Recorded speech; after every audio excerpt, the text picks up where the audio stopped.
I'm Jake Baldino. Welcome to the Friday Gaming News Show. Just kidding, this is probably the most awful and annoying thing you've ever seen or heard in your life. April Fools. With that being said, let's get started off this week talking about April Fools stuff. The best thing I've seen is from CD Projekt Red and The Witcher 3. They released a developer diary documentary about the making of Roach the horse, and it was kind of awesome because they totally acknowledged the fact that he's a glitchy mess. It's definitely worth a watch. CD Projekt Red is definitely one of the cooler developers out there right now, so I really appreciated that. And I might be blowing it all right in the beginning here, but the thing I'm most excited about this week is an apparent, maybe, rumor about Shadow of Mordor 2. The leak is one of those small little LinkedIn error leaks that you can't always really go off of, but apparently this motion capture actress who is famous for doing a lot of video games and blur cinematics has listed on her resume Shadow of Mordor 2 doing blur cinematics. And you know, if this is fake or if this is a typo or a mistake, I don't care because I need more Shadow of Mordor. That was such a good freaking game. Maybe it's just me. It was one of my favorites the year it released. Am I crazy? But I fucking love that game so much. Honestly, if there is a Shadow of Mordor 2, I'll take more of the same. Maybe just a little bit more of a bigger and fleshed out story. But I really kind of hope they keep the whole Celebrimbor thing because I like just fucking suffer me now. I love that. And of course, this wouldn't be a video game news show without some Call of Duty news. Okay, hang on a sec though. The new Call of Duty is rumored to take place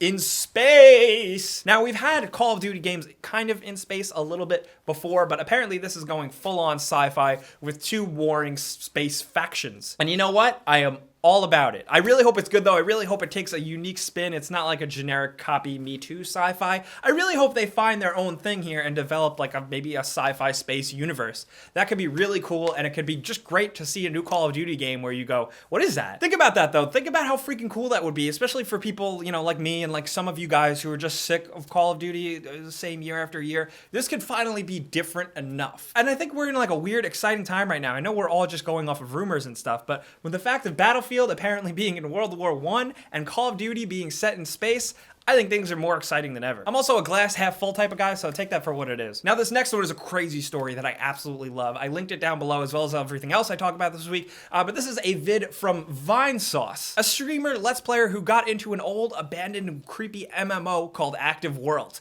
This is just a big, empty server world that he got into and he was rooting around in it, and it's very creepy. It's just a weird environment. But not only that, he encountered one random player that was just hanging out in this place, and it is so goddamn creepy. This video is totally worth a watch. Final Fantasy 15 is finally getting its time in the sun with an official release date of September this year. And that's great because we're finally seeing this game after like 7 years. It's kind of funny because GameSpot accidentally actually leaked it early. Oops. Good job, you dinguses. But what we got from this big Final Fantasy 15 event live stream thing was a really exciting new trailer and a new demo. I played the demo. I don't think it's as good as the first demo that we were able to play. But in terms of it being very Final Fantasy, and as a Final Fantasy fan, I am all about it. The combat, however, I think is a little rough around the edges. What do you guys think though? Is that just me? I know it's a demo, so it's early, but I know the game is releasing in September. But there are elements about it I really like, and I'm just really excited. I know it can't live up to the hype of the fact that this game has been worked on since forever, but a guy can dream. I'll just take anything Final Fantasy. And speaking of cool ass games, check this out that we stumbled across. Tokyo 42.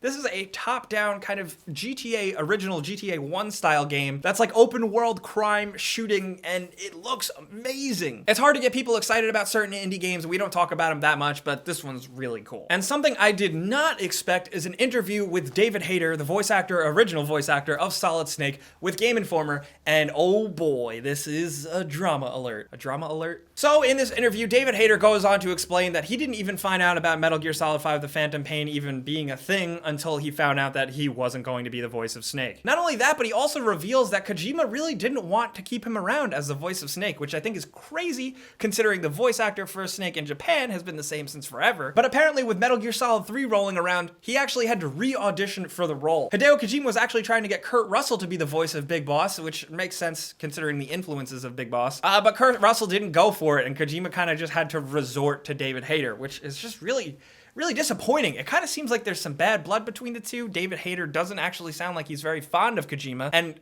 that breaks my fucking heart, honestly. And I will say, like, Metal Gear Solid 5, The Phantom Pain, the weakest link was the fact that David Hayter wasn't in it. That's just me, though. I'm just a butthurt fanboy. And I should have reported on this earlier when it was announced, but now it's finally getting a release window. Rocket League is getting a basketball mode. They announced that Rocket League Hoops is going to be a thing in the game in April with a map called Dunk House. I feel like there's a Space Jam reference that belongs in this video. But that is awesome. I think that's like one of the best things they could have added to Rocket League.